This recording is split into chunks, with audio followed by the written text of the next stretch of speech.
And this is my October 7th, 2008 statement. Like many Americans, Elizabeth Slepitz has been avoiding looking at her most recent retirement account statement.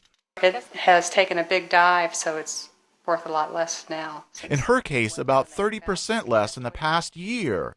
In her mid-60s and looking to retire soon, she says the recent economic downturn is stressful. When my husband retires and I retire completely, we're going to be living strictly on Social Security, and we were planning on the dividends from our 401ks. But is that enough for you? I don't know. It's going to be hard.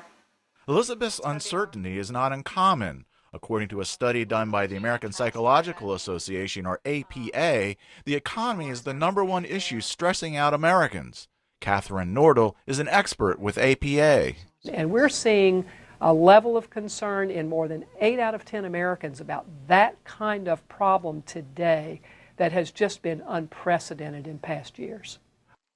Across the country, there have been reports of violence and suicide related to the financial crisis.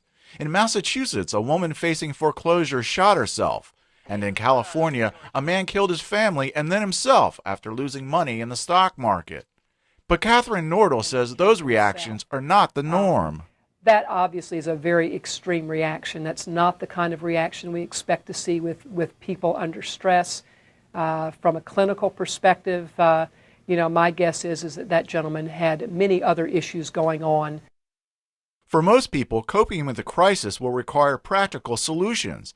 Elizabeth says her financial losses will probably force lifestyle changes in retirement. I mean, we would love to travel to Europe, take cruises, a lot of things in life, and I don't think we're going to be able to do that. Her biggest concern is how to pay for health care in retirement.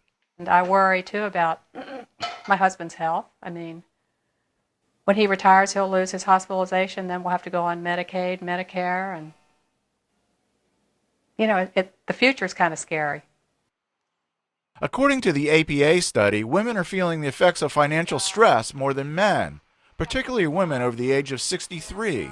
It's surprising because typically that age group of women are usually the least stressed of women. Usually they've raised their children, they're retiring or near retirement. Nordel says there are simple things people can do to lower stress, like eating and sleeping regularly and connecting with family and friends. We've got some good research that has shown that a couple of brisk walks a day are as effective in helping to relieve symptoms of minor depression and anxiety as are medications. As for Elizabeth, she walks 5 miles a day to relieve her stress. Jeff Swicord, VOA News, Washington.